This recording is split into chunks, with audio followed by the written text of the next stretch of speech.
Nanti minta rekamannya. Oke, saya mulai ya. Bismillahirrahmanirrahim. Assalamualaikum warahmatullahi wabarakatuh. Waalaikumsalam Waalaikumsalam warahmatullahi wabarakatuh. warahmatullahi Oke, selamat malam Bu Yuan dan Bu Jarmini. Selamat Selamat malam. malam, Mbak Iya. Mida. Bagaimana kabarnya nih Bu Yuan dan Bu Jarmini? Ya, Alhamdulillah. Bu Jermini dulu. Baik, sehat. Oke, sehat-sehat ya. Bu Yuan juga sehat kan? Ya, Alhamdulillah sehat ya. Alhamdulillah. Sudah Hmm. ada bersama kita ya Bu Yuan One Kusnawati Yuanda. Saat ini mengajar bahasa Indonesia di SMP Negeri 1 Prambanan, betul? Iya, Mbak Mida. Bu One Ya. aja ya kayaknya. Oh, Bu One. Baik, Bu One. Kak Bu Jarmin ini sekarang sedang mengajar di SMK 45 Wonosari. Betul? Betul. Konfirmasinya nih. Ya, sekadar informasi juga, Bu Jarmini ini dulu pernah mengajar di PKBM. Betul, apa sih namanya PKBM Homeschooling Kusala Mitra. Ya, itu nggak dulu, Mbak, tapi sampai sekarang saya Oh, masih sampai ngajar. sekarang masih hit. Oh, juga ada bimbel ya, bimbel Sobat Pintar. Wah, luar biasa ini. Jiwa mengajarnya sudah melekat. Oke, Alhamdulillah ya kita bisa bersua via daring di sini dalam dialog Guru Merdeka episode yang ketiga. Episode yang ketiga dengan tema seni mendidik. Oke, kalau kita ngomongin seni dalam dalam benak kita kan ada art gitu ya, ada karena kita dari Fakultas Bahasa dan Seni, wah, sekedar informasi ini kita bertiga dari fakultas yang sama, Fakultas Bahasa dan Seni Universitas Negeri Yogyakarta. Nah, tentu kita jiwa-jiwa kita ini sangat seni banget waktu dulu ya kan. Nah, kalau kita ngomongin seni dan pendidikan. Yang pertama nih, kalau menurut mau Bu One dulu atau Bu Jarmini dulu boleh. Kalau menurut kalian berdua, seni mendidik itu apa sih? Seni mendidik siswa ya dalam konteks ini. Silakan, boleh dimulai. Siapa dulu? Mana dulu? Mana dulu? Ya, Bu One dulu, eh, boleh. seni, seni mendidik untuk siswa ya. Menurut saya itu kreativitas masing-masing guru dalam mendidik siswanya untuk mencapai tujuan tertentu. Ya, untuk mencapai bukan hanya mungkin kalau kita ini ya, kalau di Indonesia kan mencapai harus misal matematika harus sempurna, bahasa Indonesia harus sempurna gitu ya. Mm-mm. Tapi mungkin saya lebih ke mencapai ini sesuai dengan bakat dan minatnya mereka masing-masing. Cita-cita mereka ya. Iya. Ya, seperti Oke, itu. terima kasih, Bu Yan. Ya, untuk mencapai tujuan sesuai bakat dan minat siswa. Oke, bagus sekali. Kalau Bu Jarmini bagaimana ini? Seni mendidik, kalau menurut saya itu lebih ke cara-cara, kemudian kayak metode-metode yang digunakan guru dalam penyampaian pembelajaran di kelas, itu kan untuk mencapai sebuah paham. Maksudnya siswa itu paham terhadap materi itu kan kita perlu berbagai cara. Tidak mungkin dengan cara A saja siswa akan paham, Betul. tapi bisa dengan berbagai cara supaya sampai ke titik paham. Karena hakikat seni itu tidak hanya keindahan saja, tapi tadi saya juga sempat baca di KBBI, seni itu juga disamakan dengan orang yang jenius, orang yang luar biasa. Jadi sama seperti itu. Jadi seni mendidik itu menurut saya lebih ke cara-cara supaya benar yang dikatakan Bu Ura tadi kreativitas supaya siswa itu sampai paham kepada materi itu sendiri yang diajarkan. Oke, luar biasa. Oke, kita akan menarik satu garis yang sama yaitu cara. Cara itu kalau Bu One bilangnya kreativitas masing-masing guru, kalau Bu Charmi ini cara atau metode guru. Jadi kalau kita bisa ibaratkan pelukis ya, ada kanvas. Jadi kalian. Jadi kalau pelukis itu kita tahu ada mungkin Van Gogh, ada penulis kita siapa ya penulis pelukis Picasso misalnya. Mereka mempunyai gaya tersendiri dalam melukis. Begitu juga guru ada gaya tersendiri bagi masing-masing guru untuk mendidik siswa. Nah, siswa di kelas itu kan tidak monoton ya, tidak homogen. Ada banyak beragam. Ini bagaimana sih cara Bu One dan Bu Charmini ini memahami kebutuhan, bakat, dan minat? Tadi kan sudah disampaikan, Bu One menyampaikan untuk mencapai tujuan tertentu sesuai bakat dan minat. Nah, memahami kebutuhan, bakat, dan minat siswa secara individu itu gimana sih? Ayo. Apa dulu? Boleh Bu Memahami One dulu. bakat dan minat. Mm-mm. Memahaminya. Pertama Iya. kita mengetahui dulu ya. Untuk pertama mengetahui dulu bakat minat siswa itu, kebetulan saya mengajar kelas 7, jadi sejak awal emang nggak tahu ya, apa namanya, maksudnya kita menghadapi siswa yang baru gitu loh. Jadi kalau Iya. saya kan hanya mengajar satu angkatan, Iya. hanya kelas 7 saja, jadi juga perlu dari nol untuk mengetahui bakat mereka. Bisa diketahui dari ini saat proses pembelajaran, misal saat mengerjakan kegiatan menulis teks deskripsi contohnya. Nah, itu kemarin kan saya membuat kelompok ya saat menulis teks deskripsi itu. Kemudian saya minta mereka menulis di situ, kemudian menulis uh, strukturnya, dan mereka juga memberikan objek yang dideskripsikan. Kebetulan di sana itu mengenai wisata yang ada di Yogyakarta. Jadi mereka menggambar Tugu Jogja, kemudian Candi Prambanan, dan sebagainya. Nah, dari situ bakat dan minat siswa itu terlihat dari siapa yang pintar gambar, kemudian ada yang gambarnya itu mungkin tidak terlalu bagus, tapi dalam penyusunan kalimatnya itu bagus. Jadi mereka mungkin bakat untuk menulis ya. Kemudian saat presentasi juga terlihat mana yang bakat berbakat untuk public speaking seperti itu. Nah, untuk memahami kebutuhan mereka itu selanjutnya kita memotivasi mereka supaya mereka termotivasi. Gimana Supaya motivasinya Bu? dapat Bu. mengembangkan ya, mengembangkan bakat dan minatnya itu. Nah, kemudian juga bisa dengan mengajak mereka untuk mengikuti lomba-lomba dan juga mengarahkan mereka untuk mengikuti ekstra di sekolah seperti itu. Seperti itu Mbak Mida. Oh, wow, ini langkahnya konkret ya. Oh, kalau Bu Charmi ini bagaimana ini? Bagaimana memahami kebutuhan bakat dan minat siswa secara individu? Karena kan masing-masing anak pasti punya bakat dan minatnya masing-masing nih. Ya, pokoknya tidak jauh berbeda dari Bu Ona pokoknya. Dari yang pertama kita memang harus mengobservasi dulu karena kan kita kalau misalnya pembelajaran pertama itu kan belum tahu.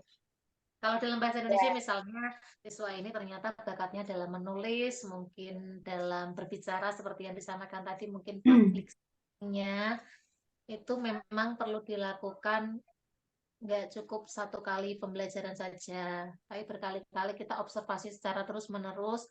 Kemudian kalau misalnya sudah mengetahui siswa A ternyata senang berbicara, tapi berbicaranya bukan yang omong kosong gitu, bukan ya, tapi lebih ke public speaking-nya tadi. Kalau misalnya sudah mengetahui bakat minat siswa, sama kita memotivasi, kemudian kita mengarahkan, mengikutkan siswa ke lomba-lomba tadi, seperti kalau dalam bahasa Indonesia mungkin debat bahasa Indonesia, seperti itu. Jadi awalnya kita emang harus observasi terlebih dahulu, gitu. Oh ya. Tadi ada langkah-langkahnya ya, observasi. Oh ya kan, kalau Bu One itu kan SMP ya, dari peralihan dari anak-anak SD ke SMP, dari anak-anak menuju remaja. Kalau Bu Jarmini SMK berarti anak-anak dari SMP ke ya dari remaja awal menuju ke dari remaja ke dewasa awal ya kan. Berarti kan ada perbedaan karakteristik itu. Nah, Beda. ini bagaimana cara Ibu Anda berdua ini mengatasi keberagaman kebutuhan dan gaya belajar masing-masing anak itu? Kan tentu psikologisnya berbeda kan. Jadi anak-anak menuju remaja dan remaja menuju dewasa.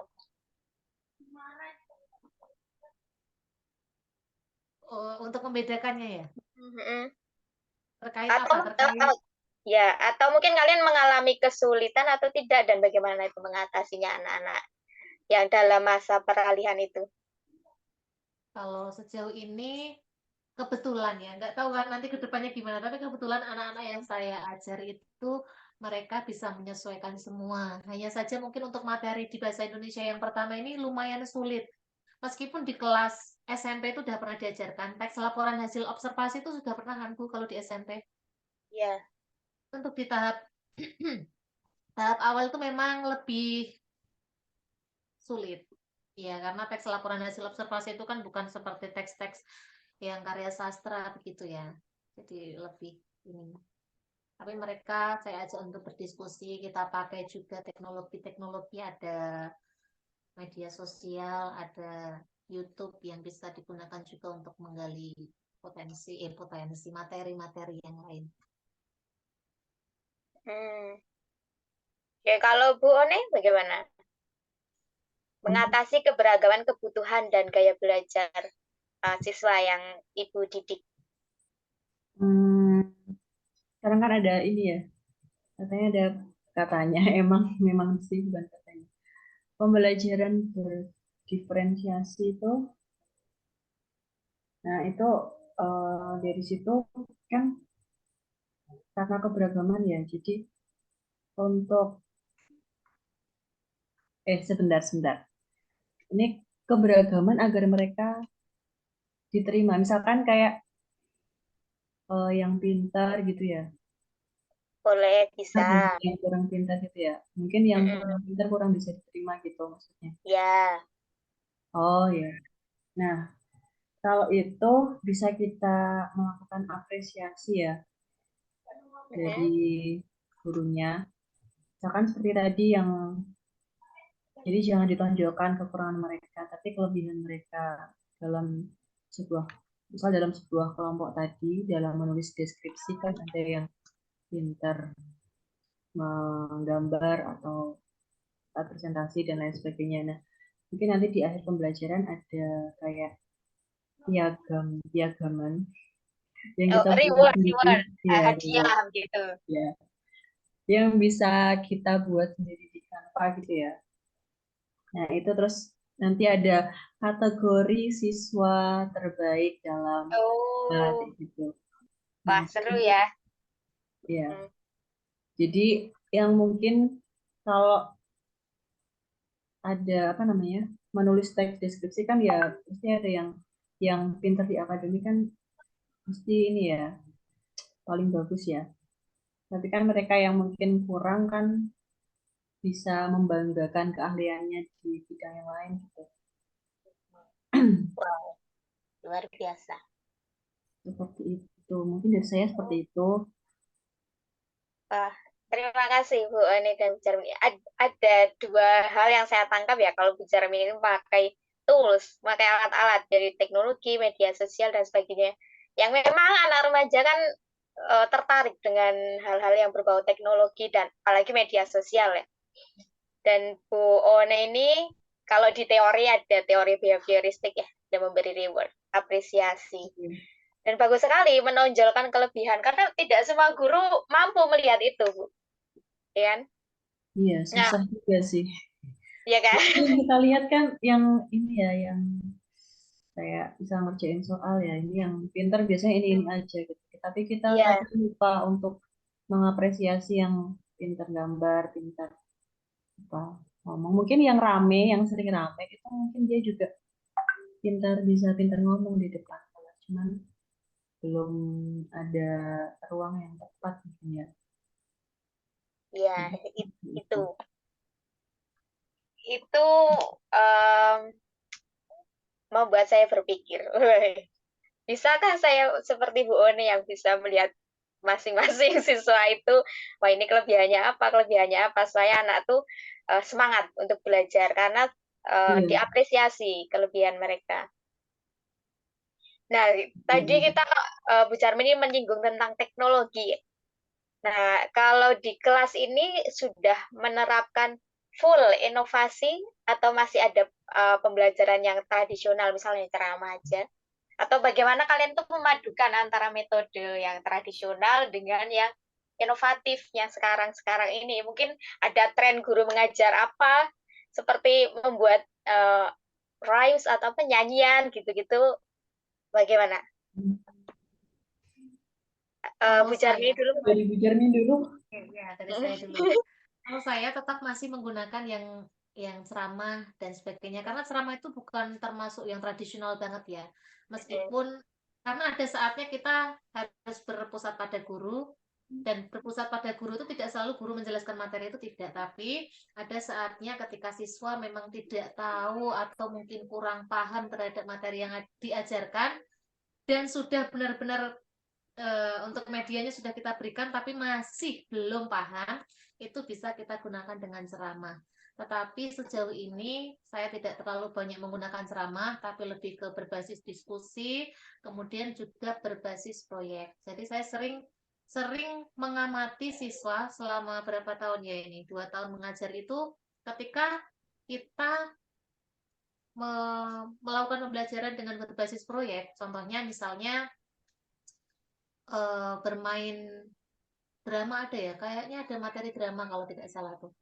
Ada bermain drama, kemudian ada eh, menulis cerita pendek juga ada. Saya membuat ke siswa itu berbasis proyek. Jadi contohnya lagi prosedur gitu. Mereka itu lebih paham ketika sekaligus praktik gitu. Jadi tidak hanya diskusi-diskusi saja, tapi juga ada praktik-praktiknya.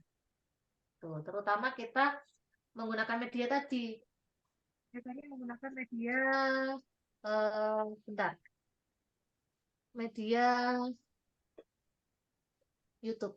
Sebentar ya. Itu, mohon maaf. Ya, silakan. Sudah, mungkin Bu Ana.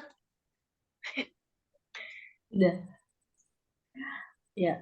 Iya, sama seperti Bu Jermi. Kalau saya itu yang pembelajaran tradisional yang masih dipakai yaitu ceramah. Nah, mungkin itu nanti bisa untuk ini ya, untuk siswa yang auditori. Oh ya. Pada pembelajaran discovery learning ada stimulusnya untuk mungkin nanti untuk yang lain ada yang membaca naskah, terus yang auditori mungkin bisa dibacakan teksnya ya, seperti itu. Hmm, Cuman kalau di sekolah kami yang auditori kayaknya hanya sebagian kecil auditori. oke. Nah, sejauh ini berdasarkan pengalaman Bu Jarmini dan Bu One, ini ada nggak metode atau pendekatan yang menurut kalian ini tingkat keberhasilannya tinggi atau menurut kalian tuh efektif gitu untuk mengajar anak-anak? Kalau Bu One kelas 7, kalau Bu Jarmini kelas berapa, Bu? Kelas 10 sampai kelas 12. Oh, semuanya ya berarti ya? Iya. Semuanya. Ada tidak metode atau pendekatan itu yang menurut kalian tuh efektif nih untuk anak-anak begitu? Boleh dibagikan pengalamannya? Bu Ana dulu. Mohon maaf, saya ini bentar. Oh Oke, ya, Saya ambil. Akan. Menurut saya itu pembelajaran diferensiasi itu bagus untuk eh, memberikan apa namanya keefektifan dalam melibatkan siswa ya. Karena kan dalam pembelajaran diferensiasi itu ada diferensiasi konten. Misalkan Terus, ya, ketika ya. kita memberikan naskah kepada peserta didik ya, itu disesuaikan dengan hobinya. Nanti misalkan ada teks deskripsi mengenai olahraga, kemudian ada teks deskripsi mengenai eh, musik gitu ya, Ya, tari, kemudian dan lain sebagainya. Itu kan nanti siswa lebih tertarik seperti itu. Misalkan yang suka olahraga sepak bola, mungkin nanti tentang pemain sepak bola siapa ya yang Cristiano Ronaldo. ya misalkan itu. Nanti yang Ya. hobinya sepak bola pasti senang kalau baca mengenai Cristiano Ronaldo gitu ya. Oh Kemudian ya. K-pop, K-pop itu yang suka. Ya, K-pop ini cukup tren dengan anak Hmm. muda. Kemudian kalau diferensiasi produk itu nanti sesuai eh, minatnya juga. Misalkan yang suka ngomong nanti bisa buat vlog gitu ya. Terus yang suka nulis ya nulis. Nanti yang suka gambar menulis dengan apa namanya hiasan-hiasan gambar gitu di gambar objeknya seperti itu. Nah, itu mungkin yang efektif menurut saya. Oh, berarti berdasarkan konten, berarti tiap anak tuh punya konten yang berbeda berdasarkan bakat dan minatnya masing-masing gitu ya. Iya, seperti itu Oh Ibu iya, Ida. iya, terima kasih Bu Oni.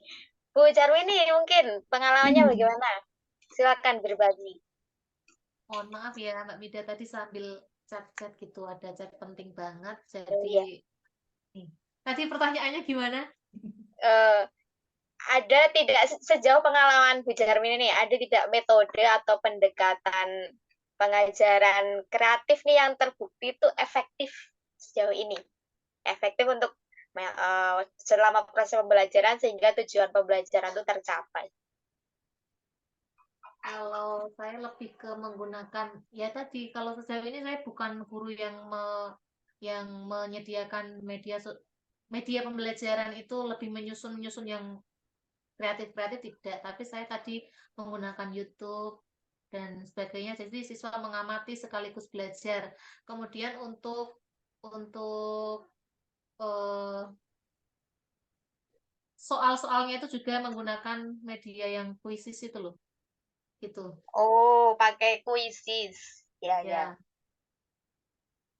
Seru itu pakai kuisis. itu sih Mbak Mida. Iya, terima Sudah kasih waktu Bu belum ya Cerwini. jawabannya? Gimana ya tadi? Tidak apa-apa, karena saya juga berdasarkan pengalaman saya yang sangat amat minim ini. Kalau di kelas tuh anak-anak kalau kita ngegame, kuisis atau Kahoot gitu, mereka tingkat antusiasnya tuh meningkat dalam pembelajaran. Dan pembelajaran berdiferensiasi ini bagus sekali ya. Saya lihat berdasarkan kalau berdiferensiasi kan based on konten, proses, dan satu lagi apapun. Ya itu. Saya juga lupa kalau Audionya teori ya. Bunda, audionya Bunda belum dihidupkan Bun, audionya. Oh, Ya, mohon maaf. bukan. Ini semua Proses, konten, sama produk. ya sama produk. Berarti ada hasilnya. Itu berarti sudah ada hasilnya ya saya. Oh Oh gitu iya, sih. Ya, Kalau heeh. berbasis praktik memang lebih ke produknya itu. iya, iya, produk udah ada hasilnya. Kalau sejauh ini kalian banyak menggunakan teknologi ya sih dalam mengajar? Oh itu pasti. Oh iya. Ya misalnya kok kontak teknologi capek kayaknya ya. Eh, ini bagaimana teknologi itu dapat digunakan secara efektif nih di kelas. Kadang kan ya kita pakai teknologi tapi ternyata banyak mubazirnya. Ternyata tidak termanfaatkan secara optimal gitu. Ya kalau berdasarkan pengalamannya Bu One dan Bu Jarmi ini menggunakan teknologi yang efektif tuh bagaimana? Bentar Mbak Mida sama Bu Ona, bentar boleh izin keluar dari Zoom dulu ya. Ini ada hal penting. Oh Nanti ya, saya boleh. kembali lagi ya. Sebentar aja. Ya. Oh ya, Bu One Oh, dulu boleh. Mm-mm.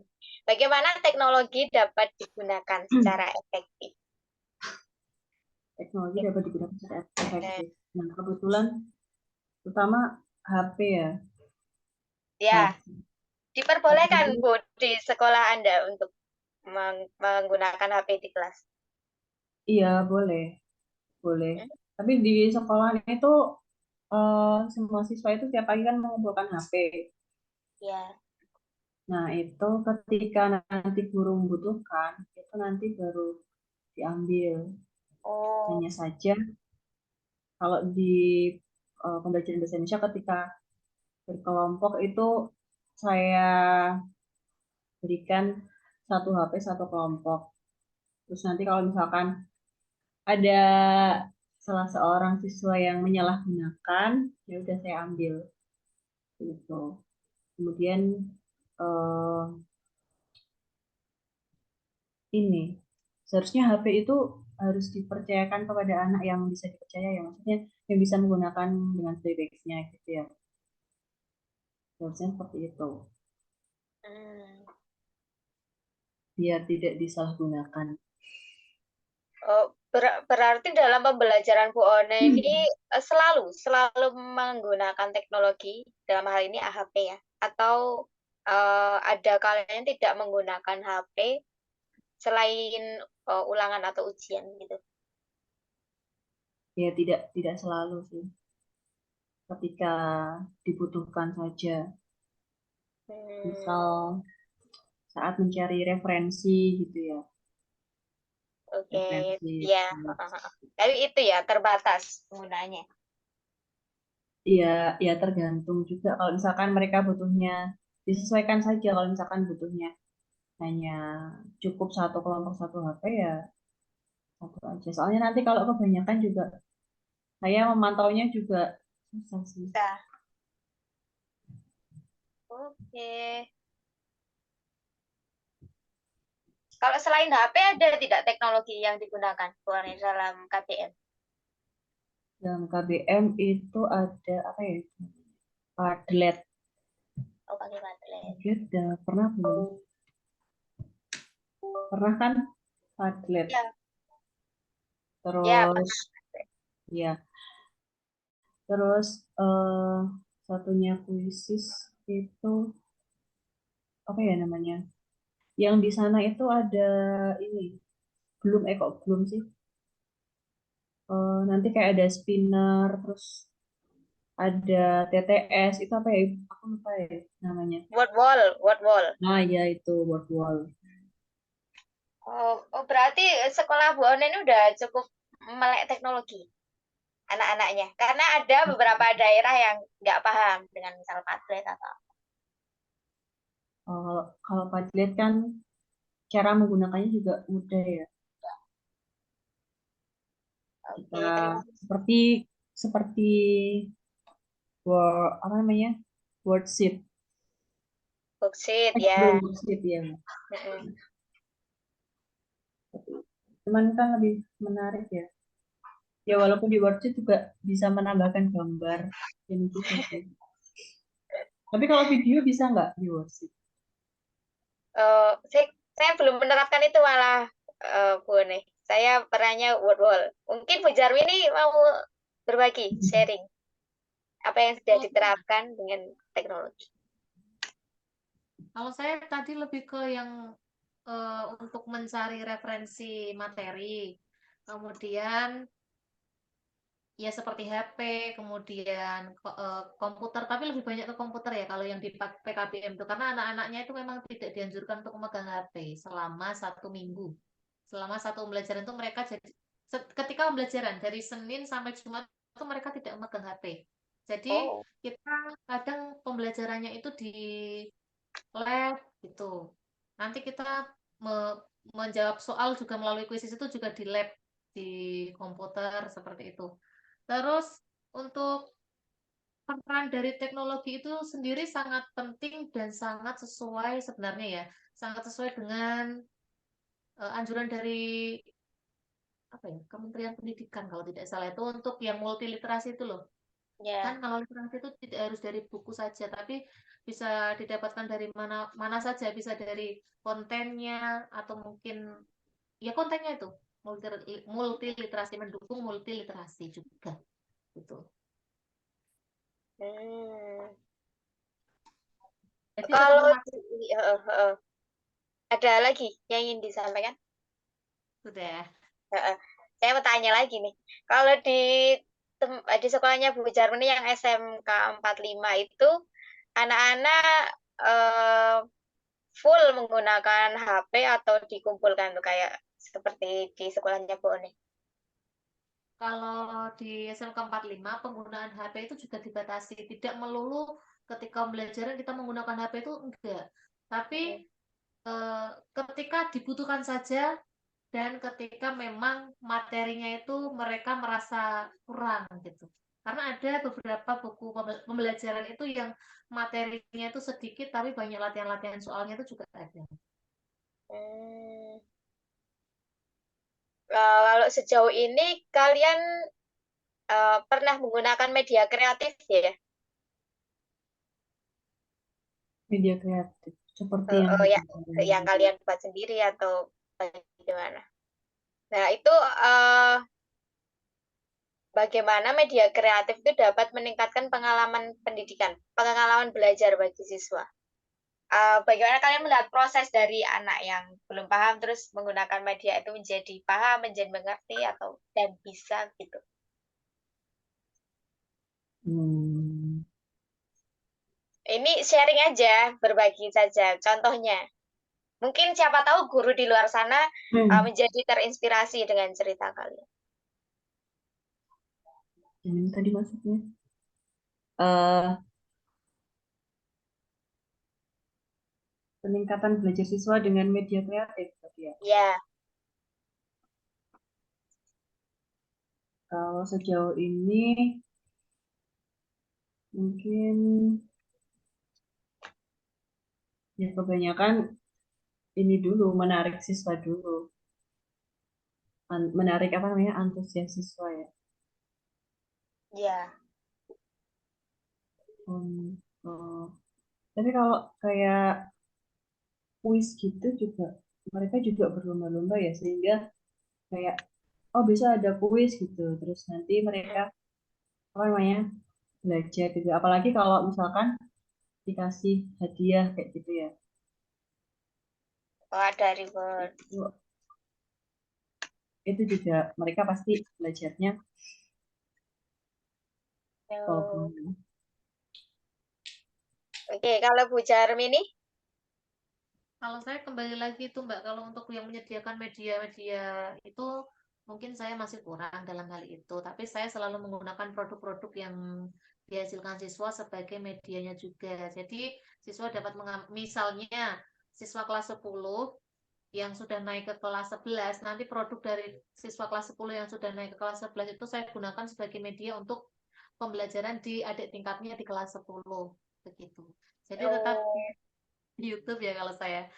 Dan selain ya. itu, eh, saya juga sering memperlihatkan contoh-contoh buku, misalnya cerpen gitu ya.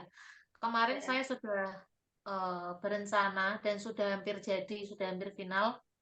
Itu kita satu kelas membuat antologi cerpen. Nah, Oh, untuk apa?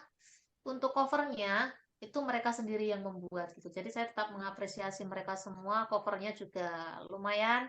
Terserah mereka mau menggunakan apa, tapi intinya mereka juga berkembang. Mereka kreatif gitu. wah, luar biasa. Jadi ada produk ya, hasil kreativitas anak-anak. Oh, keren, keren. kalau Oh, di SMP bisa ketika bab ini ya apa namanya cerita fantasi ya. kan di Canva kan biasanya ada template komik. Nah, itu juga bisa digunakan. Di sana juga sudah ada apa namanya objek-objek yang bisa dipilih sehingga memantik siswa untuk berkreasi. Gitu. Apakah itu anak-anak tertarik, Bu Wane, memakai template Canva itu? Misalkan Canva ya. Mm-mm. Ya hampir semua tertarik. Cuman terkendalanya kan HP mereka ya. Oh, Mereka speknya ya kurang. speknya kan kurang, yang kurang gitu. Ya, oh. Kalau Kalau saya, di HP itu iya, sering ini, kalau internetnya nggak stabil, ngelotnya juga agak lama juga. kalau saya lihat-lihat di sekolahnya Bu One ini sudah melek teknologi ya.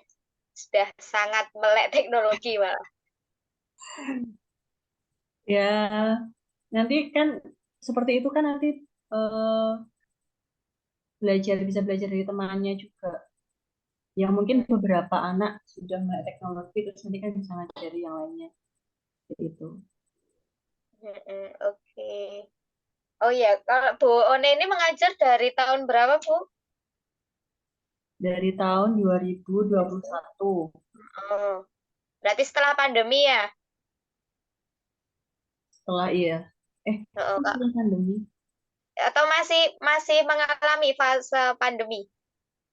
Masih mengandung. Saya Oh, COVID masih, itu masih. Oke. pas, ya, masih Oh, oh. itu COVID juga. Oh, Bu Charmini juga sama berarti ya? Saya dari 2020. Jadi sebelum lulus tuh saya sudah ngajar di PKBM, Oh, tapi kalau untuk yang SMK baru 2021 ya, berarti mengalami masa-masa sekolah online itu, mengajar mengalami. Ya, online. betul sekali. Oh. Nah, ini kalau kita Itu, ngomongin anak-anak hasil COVID, anak-anak hasil pembelajaran daring itu agak berbeda ya dengan anak-anak yang belajarnya full di sekolah. Ya, Itu juga nanti kan berdampak pada ada pemahaman dan sebagainya. Nah, ini gini, ada pertanyaan. Bagaimana kalian, para guru, para pendidik ini mengatasi kesehatan mental atau kesejahteraan siswa sambil berfokus pada pertumbuhan akademik mereka? Apalagi kalau Bu Jarmini kan masa-masa remaja menuju dewasa awal ya. Nah, boleh diceritakan, mungkin ada pengalaman yang bisa dibagikan kepada kita semua. mengatasi kesehatan mental itu maksudnya mengatasi atau menjaga kesehatan mental mereka ya. Ya, dari preventif sampai mengatasinya, dari pencegahan sampai mengatasi. Ya, kalau saya itu dari segi tutur kata ya sebenarnya tutur kata gitu kadang guru itu kan ada saatnya untuk ya tidak semua guru itu pemarah ya, tapi saya termasuk guru Ya, yang kadang-kadang harus melakukan marah kepada siswa. Tapi balik lagi, di balik marah itu kita harus memotivasi mereka.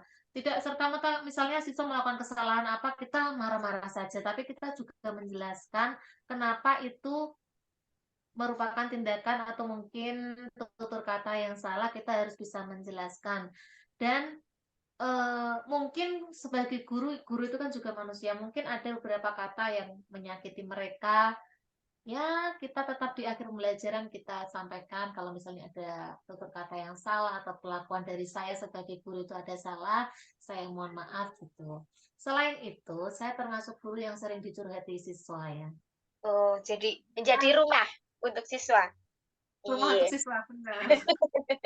Saya juga ya tidak unjuk saya itu menyampaikan masalahnya di depan umum tidak, tapi kita menyiapkan ruang sendiri, kita sama-sama dari hati ke hati apa yang disampaikan terus kita kasih solusi. Contohnya misalnya dengan teman jutaan itu apa ya? Berantem. Kadang berantem itu biasanya kadang itu tentang tugas, Oh, berkelompok dan sebagainya. Ya kita nasihati, kita berikan masukan kepada mereka. Sehingga kadang kan ada juga siswa yang sampai takut berada di kelas. Mosok wow. ketika siswa itu mau mendapatkan materi, sudah takut dulu karena ada teman yang mungkin tidak disukai atau mungkin ada teman yang ditakuti. Kita berikan penjelasan, kita berikan pemahaman supaya mereka bisa tetap mengikuti pembelajaran di kelas. Karena kan pada dasarnya mereka masuk ke sekolah itu untuk mendapatkan ilmu. Betul. Mungkin memang lingkungan itu berpengaruh besar terhadap seseorang, tapi kita juga harus memberikan penjelasan dan pemahaman bahwa motivasi untuk sekolah itu bukan itu saja gitu. Lingkungan memang mendukung, tapi balik lagi ke diri sendiri. Itu Mbak Mida. Ya, terima kasih Bu Jarwini. Luar biasa, menjadi rumah untuk siswa. Karena ya guru kan pada dasarnya orang tua kedua bagi siswa-siswa kita. Kayak kalau Bu One bagaimana ini? Ada cerita menarik? Kalau dari saya itu saat ini ya, untuk menjaga kesehatan mental mereka saat berkelompok. Nah, itu saya biasanya menandai siswa-siswa yang kurang pintar ini enggak ya? Kurang ya, Yang mungkin pintar. tidak seperti temannya boleh. Ada Terus? siswa kan yang sering dibully juga. Itu Oh, pasti ada. ya ini sih dibully, tapi itu kadang siswa itu merasa mereka cuma bercandaan gitu loh. Tapi aku juga kasihan juga. Nah, itu kalau misalkan ada kerja kelompok, itu di kelas itu saya saya sarankan untuk mereka tidak memilih secara apa ya? Mereka tidak memilih sendiri kelompoknya, dan saya juga tidak mengacak. Takutnya nanti ada anak yang ini ya, apa namanya? Ada anak yang secara apa namanya? Kadang kan nggak mikir gitu loh, cuman apa namanya? Nggak mikir perasaan si anak tersebut gitu loh. Cuma apa ngomong ya, yang biasanya yang bully sih. Nah, itu saya cari tahu dulu anak yang dekat dengan dia itu siapa, nanti biasanya saya jadikan satu. Dan nanti di apa namanya? Kadang kan ada yang ini ya, ada yang kurang pintar misalkan sendiri, misalkan 4 kelompok. Nah, satu orang itu yang kurang pintar itu biasanya kan kadang mungkin minder atau males ya, kalau misalkan yang 3 lainnya itu dapat yang anak yang pinter gitu ya. Mereka mungkin merasa minder, terus uh, mereka nggak mau ngapa-ngapain gitu. Nah, itu sebisa saya mencari tahu yang bisa apa ya istilahnya bekerja sama dengan dia, yang bisa membuat dia itu berkegiatan mengerjakan tugas. Gimana susunan kata-katanya? Ya, paham. Berarti dalam satu kelompok itu, misal satu kelompok 4 orang, satu kurang pinter, yang 3 pinter nanti dicarikan satu teman lagi. Ya paling enggak yang 2 pinter, yang 2 tidak terlalu pintar. Ya. Biar tidak minder gitu ya. Ya, tapi itu pengalaman itu juga saya temui juga di kelas. Oke, terus? Terkadang kan apa ya ya itu kan yang berkaitan dengan kesehatan mental. Misal tadi ada yang jutaan kayak gitu. Jodoh. Jodohan adalah apa ya? Berselisih paham. Iya. Oh ya, ya. Yang paling baik sebaiknya seperti apa ya? Ya, oke, tadi saya mau menambahkan untuk ketika berdiskusi itu nggak bisa kalau misalnya siswa yang kan kita punya daftar nilai itu ya. Kita sebagai guru juga harus tahu jangan sampai untuk anak-anak yang cerdas semua itu dijadikan satu. Tapi kita juga harus mencampur yang mungkin pengetahuannya di bawah rata-rata dengan yang sudah rata-rata atau mungkin sudah up gitu di atas Ya, rata-rata, ya, kita harus mencampurnya. Jadi memang kita sebagai guru juga harus punya catatan-catatan. Jangan sampai ketika Mm-mm. membuat membuat grup atau kelompok itu kita tidak tahu karakter dari masing-masing siswa kita. Oh, misalnya anak ini ternyata pinter, pinter, pinter semua pinter gitu. Ya sebenarnya bagus juga sih. Jadi mereka bisa Cepat menghasilkan kerjanya ya. hasil yang bagus ya, gitu. ya, Cuma kalau misalnya semuanya seperti itu, nanti yang di bawahnya itu nanti eh, kurang maksimal nanti dalam pemahaman pengetahuannya. Tuh. oh ya, paham, paham. Sebentar, Oh, tambah lagi karena berarti, ya, lagi tambah. Ini boleh, boleh, banyak juga boleh. karena kan yang sebenarnya cerdas secara pengetahuan itu belum tentu juga cerdas secara keterampilannya.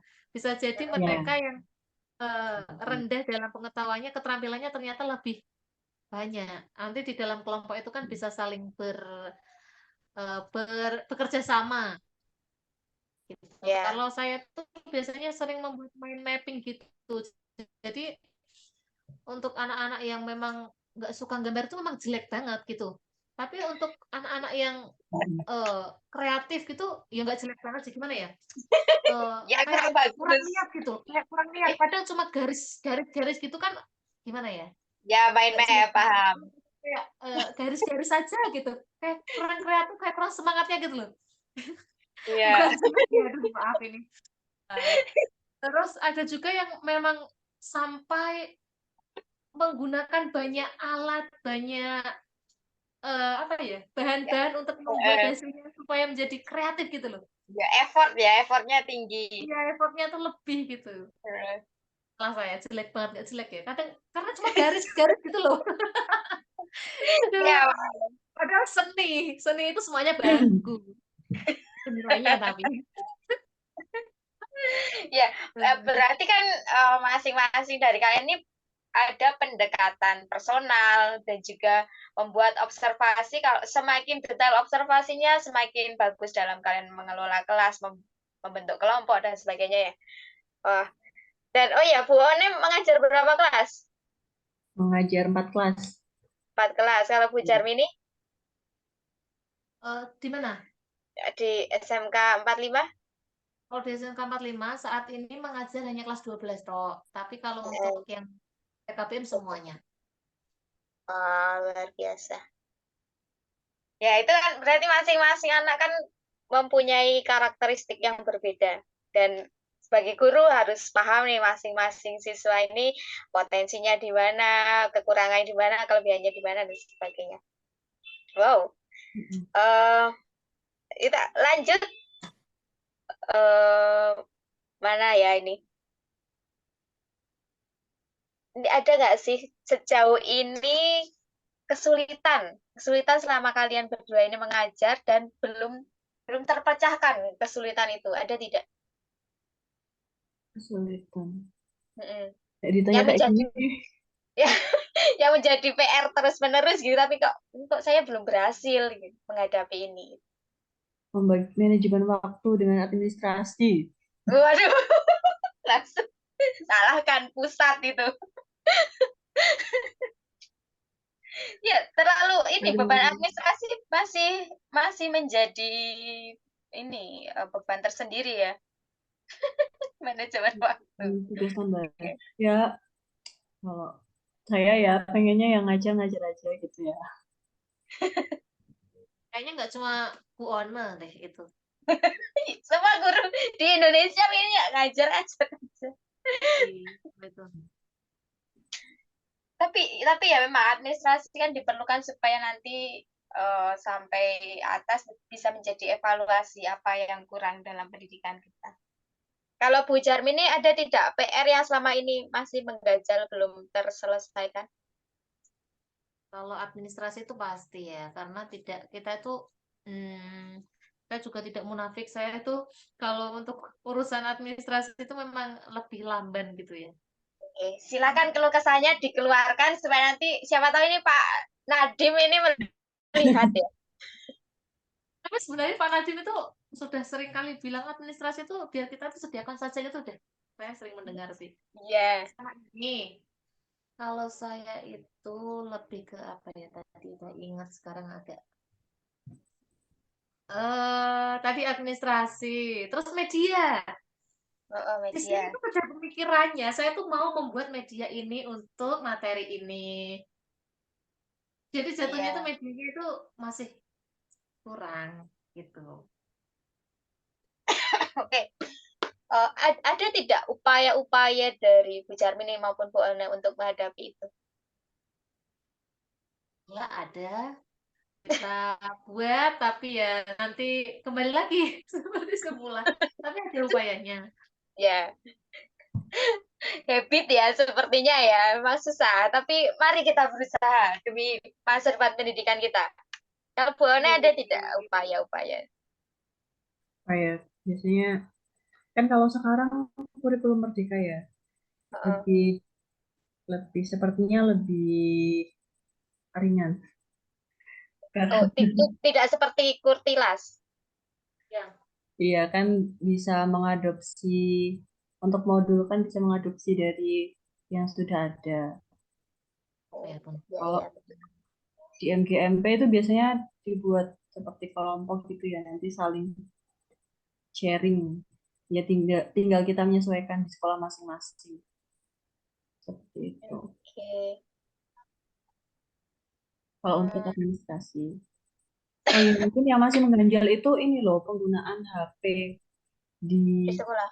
di sekolah itu untuk membijaksanainya itu yang paling tepat itu sepertinya sampai saat ini belum saya temukan. Bagaimana mengelola HP yang efektif Penggunaan untuk HP anak-anak? gitu.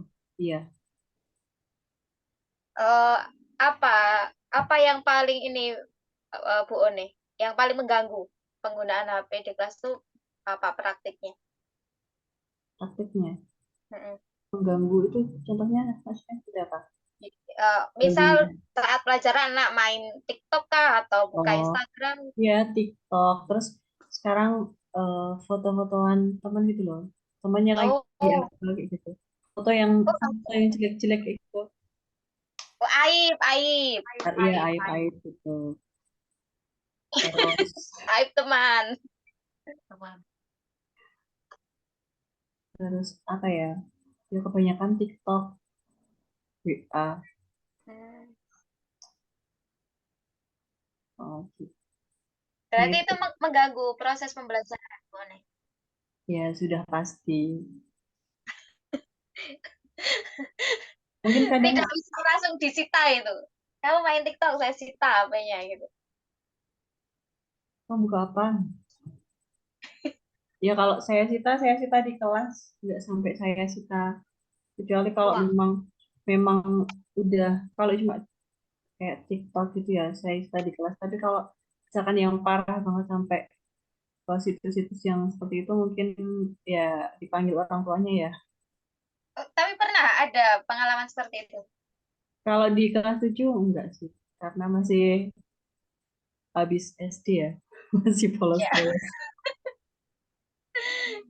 masih bisa dituturi ya, Hmm. karena berdasarkan pengalaman saya mengajar di SMP masih bisa Kalau di. dulu waktu PPL di SMK pernah sih Oh nyonang, iya,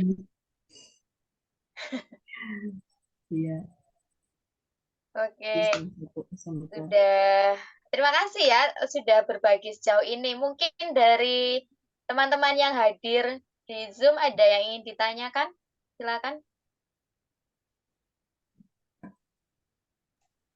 Saya mau bertanya. Oke, dengan ya Pak Febrian Eka Ramadan, silakan. Ya, terima kasih Bu Mida. Terima kasih buat Bu Jarmini dan Bu One tadi telah diskusi. Saya ingin menanyakan mungkin beberapa hal yang jadi eh, siswa-siswa generasi sekarang kan pasti punya ciri khas yang beda ya dengan siswa-siswa terdahulu dengan kita dulu zaman zaman dulu kita siswa gitu. Banyak yang bilang misalnya siswa zaman sekarang itu lebih manja, lebih tidak tangguh gitu ya.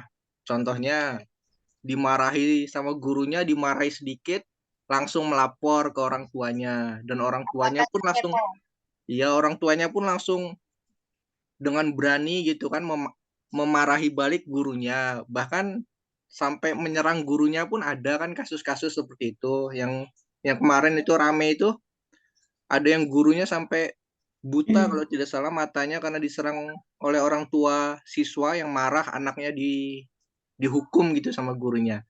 Nah, itu contoh satu, anak zaman sekarang lebih manja gitu kan. Terus ada juga yang bilang anak zaman sekarang itu kemampuan atau daya fokusnya itu lebih rendah gitu ya. Mungkin hanya fokus dalam belajar, dalam menyerap pengetahuan itu hanya beberapa menit gitu kan. Yaitu itu kan secara otomatis ciri-ciri tersebut menjadi tantangan kita, tantangan guru dalam mengajar. Nah, yang saya ingin tanyakan mungkin selain tadi ya ciri-ciri tadi itu, adakah hal lain yang selama ini pernah atau sedang masih dihadapi oleh Bu One dan Bu Jarmini dalam mengajar? Apa tantangan mengajar siswa zaman sekarang yang sedang ataupun pernah dihadapi oleh Bu One dan Bu Jarmini? Mungkin itu pertanyaan pertamanya. Oh, ada lagi. Iya, nanti ada lagi. Oh, ini mau dijawab dulu atau Jawab dulu pertanyaan aja. saya? Jawab dulu, Jawab boleh. dulu. Silakan Bu Jarmini. Saya dulu mungkin atau saya dulu. Ya, Bu Jarmini dulu. Oke, kalau terkait kasus yang terjadi itu ya, mungkin itu untuk sekolah-sekolah tertentu. Tidak semua sekolah itu sama. Tapi ini kalau saya selalu menerapkan sistem kontrak belajar sama seperti kayak kuliah gitu. Cuma kontrak belajar ini bukan hanya berisi materi-materi apa saja yang akan kita pelajari selama 1 semester, tapi juga termasuk peraturan-peraturan tentang kedisiplinan. Saya untuk yang di PKBM ya, karena ini anak-anaknya memang berada di area situ saja tempat tinggalnya. Kadang ada yang telat, kadang ada yang tidak. Nah, saya sering menerapkan peraturan ketika terlambat, itu pasti saya minta untuk berdiri di depan kelas. Jadi itu memang sudah kesepakatan, tidak ada pihak yang tersakiti gitu. Oh, Eh, ini juga untuk melatih kedisiplinan. Saya jadi ingat dulu ketika saya kuliah, ya. ya, Tidak akan pernah terlupakan loh, itu tapi beneran mengajarkan kedisiplinan. ya. Dulu saya pernah diminta untuk berdiri di depan kelas, di depan teman-teman itu di ruang apa itu lupa saya. Ketika saya terlambat hanya 2 menit terlambat ya, 2 menit itu menurut saya masih bisa dimaklumi sebenarnya. Tapi beliau dosen saya itu meminta saya untuk berdiri. Mungkin saat itu saya merasa tersakiti, saya nangis di depan kelas karena mengingat perjuangan yang sangat panjang dari Gunung Kidul menuju Jogja ya. Pada akhirnya saya mempunyai ide sampai ke situ. Oh, ternyata dari situ saya belajar tentang kedisiplinan gitu. Itu saya terapkan kepada siswa melalui kontrak belajar. Jadi tidak ada pihak yang tersakiti. Kemudian untuk hal-hal yang masih sulit dihadapi, Mas Febri, kalau dari saya sendiri itu karena mungkin saya termasuk guru muda dan belum menikah ya. Itu sering dijadikan bahan kayak teman gitu loh. Itu masih sulit dihadapi kalau saya itu. Jadi siswa itu menganggap saya itu teman.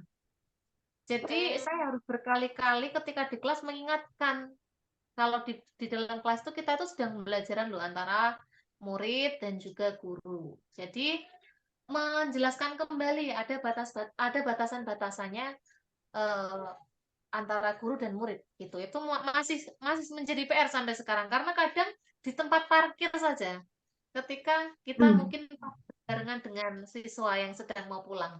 Siswa itu masih ada beberapa siswa yang manggil saya, "Mari Mbak," gitu loh.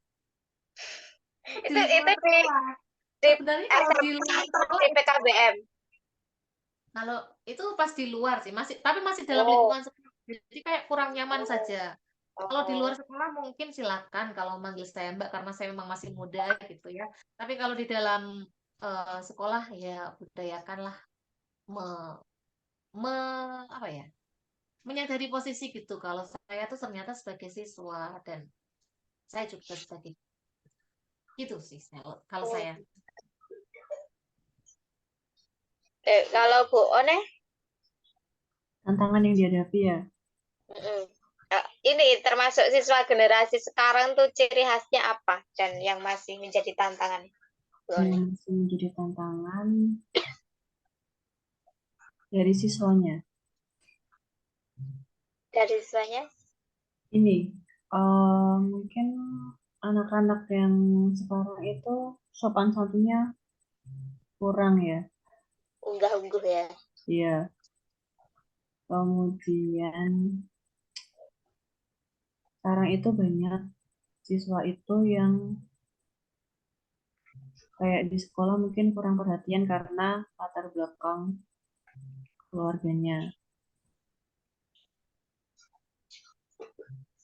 Kan kan ini kelas 7 kan kita nggak tahu ya dulunya itu anak tersebut itu dari keluarga broken atau bukan. Nah, pokoknya anak itu saya saya perhatikan itu nakal gitu loh. Tapi ternyata setelah dicari tahu orang tuanya broken kayak gitu. Nah, itu juga gimana ya yang harus ya itu seharusnya nggak kita ini sih, nggak kita marahi ya. Kalau yang anak seperti itu harus kita beri malah beri perhatian yang lebih ya seharusnya. Tapi ketika mereka diberikan perhatian mereka belum bisa berubah juga itu juga yang masih sulit. Memperlakukan yang seperti itu kira-kira seperti apa? Hmm. Apakah Ber- ada Berarti subjektif juga ya Bu One. Kita harus melihat latar belakang anak juga bagaimana memperlakukan anak itu. Misal kalau memarahi juga hmm, seharusnya misal dalam konteks seharusnya kita anak seperti ini kita berikan teguran gitu, tapi juga harus melihat latar belakangnya. iya, soalnya gimana ya? Takutnya nanti dia kagol atau gimana gitu terus malah kan kalau misal kagol kan yo kalau orang tua tidak apa ya tidak bisa menjadi tempat untuk mereka Mm-mm. bersandar. Bersandar ya. PR sekali ya menjadi guru ini. Terus ada juga mungkin orang tua yang kurang kooperatif. Misal ada anak yang eh ini ya ngerokok kan kelas SMP ada ya yang beberapa merokok itu diingatkan. Terus habis itu dia jawabnya gini, lah bapak apa? Aku neng omah ngerokok oleh kok karo wong tuaku. Ngono kuwi terus kepiye no?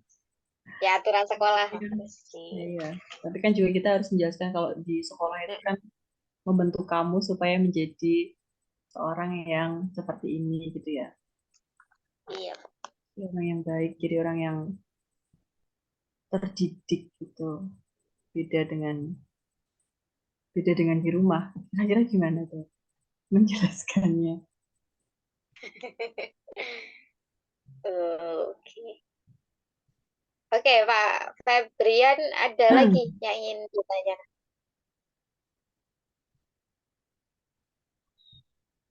Ya, Atau satu ada lagi. yang ingin Ya, ditambahkan? ya, terima kasih tadi untuk jawabannya. Kalau yang untuk tadi jawaban dari Bu Jarmini yang terkait siswa yang menganggap gurunya sebagai teman ya. Yes, itu mirip juga dengan kasus yang mungkin yang sering saya hadapi ya. Kan saya mengajar di madrasah dan siswa itu perlakuan terhadap guru yang dari pondoknya, dari kiai-kiainya dengan perlakuan mereka terhadap guru yang dari luar itu berbeda. Kalau yang kalau mereka menghadapi guru-guru yang dari pondok itu mereka lebih takzim gitu ya, lebih hormat. Tapi kalau menghadapi guru-guru dari luar ya lebih bebas gitu, lebih santai. Nah, itu juga ya kadang-kadang itu melampaui batas gitu ya. Nah, itu juga mirip-mirip seperti itu kasusnya. Baik. Nah, lalu pertanyaan kedua saya tadi mirip, saya nyambung dengan jawabannya Bu One, kan mendidik ini ya. Jadi kan temanya mendidik. Mendidik itu kan bukan hanya mentransfer pengetahuan, bukan hanya mengisi siswa dengan ilmu gitu ya, tapi juga membentuk karakter, membentuk etika, membentuk akhlak dari peserta didik. Nah, maka pertanyaan saya, apa yang mungkin pernah dilakukan oleh Bu Jarmini atau Bu One dalam membentuk karakter peserta didik, membentuk etikanya, membentuk adabnya, akhlaknya. Kalau tadi Bu One bilang ini siswanya nakal gitu, lalu pernahkah melakukan upaya-upaya tertentu gitu untuk memperbaiki ya kelakuan mereka yang nakal itu supaya menjadi lebih baik, supaya menjadi lebih berakhlak gitu. Mungkin bisa berbagi pengalaman dalam mendidik karakter siswa. Saya dulu atau Bu Jarmi dulu? Ana dulu. Boleh, Bu Ana dulu, silakan. Jadi ada suatu kejadian, mungkin belum lama ini ya, dan siswa tersebut termasuk siswa yang nggak bisa diam, yang kalau di kelas tuh ngomong terus. Pokoknya aku bisa bilang pengacau nggak ya? Nggak ya? Pokoknya dikritik Ya terus pokoknya gitu sih lah. aktif. Ngeyel-ngeyelan ya gitu lah. Terus apa namanya? Waktu itu kan dia itu sempat membentak gurunya gitu ya, membentak aku. Terus aku bilang, pokoknya nadanya tuh bicaranya tuh dengan nada tinggi gitu loh. Terus kan saya bilang, kalau kamu tuh bicara sama siapa, sama temanmu sendiri atau sama guru sendiri gitu. Terus dia diam kayak gitu sambil nulis kayak gitu. Habis itu udah, pas itu kan aku kan negur ya, Bu jangan kayak gitu ngomongnya, kan intinya gitu. Ya waktu itu juga saya ngomongnya juga agak tinggi. Terus habis itu ya udah, saya biasa aja sama anak itu, maksudnya nggak terus apa namanya, nggak terus punya dendam sama anak itu gitu loh, karena dia udah bentak aku. Terus habis itu pas dia eh, istirahat, kan juga ketemu sama aku. Nah, dia bilang bilang ke aku, mungkin emosinya udah ini, udah mulai Mereka. stabil ya. Terus bilang, Bu maaf ya, tadi ini apa namanya, saya ngomong kayak gitu. Terus ya udah nggak apa-apa, nggak usah diulangin lagi kayak gitu ya. Cuman kayak gitu sederhana. Mungkin itu yang membuat aku juga berkesan di selama aku jadi guru, karena dia secara sadar ya, mungkin mungkin beda lagi kalau aku, oh apa ini siapa sih, mungkin aku kalau punya cuek atau gimana gitu ya, membiarkan apa namanya, rasa dendam itu masih ada, mungkin juga nggak membuat siswa itu jadi kayak gitu, jadi sadar kayak gitu aja. Jadi mungkin jadi guru juga jangan baperan juga. Ya, betul. Duh, kayak salah satu dosen kita kan juga ada ya, yang misalkan pada saat tertentu itu marah, tapi keesokan harinya juga udah biasa aja gitu. Gitu. Udah cukup. Oke, berarti secara personal ya. Iya, secara personal ya kalau itu ya. Mm-mm. Oke, Bu Jarmini mungkin pengalamannya silakan yang bisa dibagikan. Yang Mendidik cara menghadapi karakter. siswa yang berbagi karakter. Atau tadi gimana, Mas Febri? Ya, apa yang pernah dilakukan Bu Jarmini untuk membentuk karakter, etika anak-anak?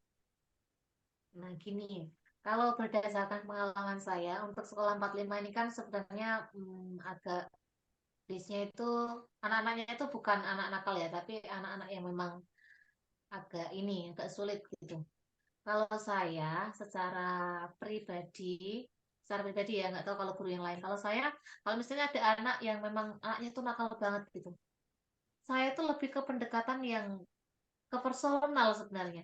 Kadang kalau misalnya mereka lagi duduk-duduk itu saya mendekat, kemudian kita ngobrol-ngobrol-ngobrol, ya tentang rumahnya dari mana gitu, sampai akhirnya kita membahas tentang kepribadiannya yang mungkin agak kurang enak di mata kita gitu ya. Kita sampaikan, kita nasihati. Nah, kalau ketika kita menasihati dan kita sudah ngobrol-ngobrol gitu tuh, anak itu menjadi segan gitu. Ketika di kelas pun misalnya tidak mengerjakan soal atau mengerjakan tugas yang saya berikan, itu mereka akan lebih ke, oh iya ya, kelingan Bu Jarmini gitu. Dan benar yang dikatakan Bu Ono tadi, kalau kita sebagai guru itu memang nggak boleh dendam. Itu benar, saya menjalankan, merasakan gitu ya. Sebagai guru itu memang tidak boleh dendam terhadap siswa, karena memang kalau misalnya kita dendam, kita sendiri yang rugi. Masa ketika setiap kali bertemu dengan siswa kita sudah menggerutu dulu, sudah merasa emosi dulu, itu nggak baik sebenarnya. Memang ada kalanya guru itu ya marah, menasehatinya mungkin pakai nada yang agak tinggi, tapi ketika proses pembelajaran ya kita tetap sampaikan dengan baik. Itu. Oke. Apakah sudah jelas Pak Febrian Eka Ramadan? Ya sudah, Atau Bu. Terima kasih. ya sama-sama. Saya juga terima kasih atas pertanyaannya. Wah, jadi nambah insight berbagi. Berarti ini ada kemiripan antara Bu One dan Bu Jarmini. Pendekatan personal. Kalau pendekatan personal berarti sudah mengenal anak. Kalau anak kenal jadi ilmu atau nasihat yang diberikan tuh menjadi lebih masuk begitu ya. Oke, kita sudah sampai di penghujung acara. Terima kasih nih berbagi. Sudah berbagi banyak sekali pengalaman-pengalaman yang bisa kita dapatkan. Ini dong, ada nggak nasihat dari kalian masing-masing untuk para guru di Indonesia? Khususnya nih ya untuk guru-guru baru seperti kita. Nasihat. Terus berkarya dan belajar lebih baik lagi. Iya, memang betul, kita emang harus selalu terus belajar karena anak-anak itu yang dinamis. Ya, harus berkarya dan terus belajar. Siap. Kalau Bu Jarmini? Bentar ya, sambil ngepek dulu, nyontek. Boleh.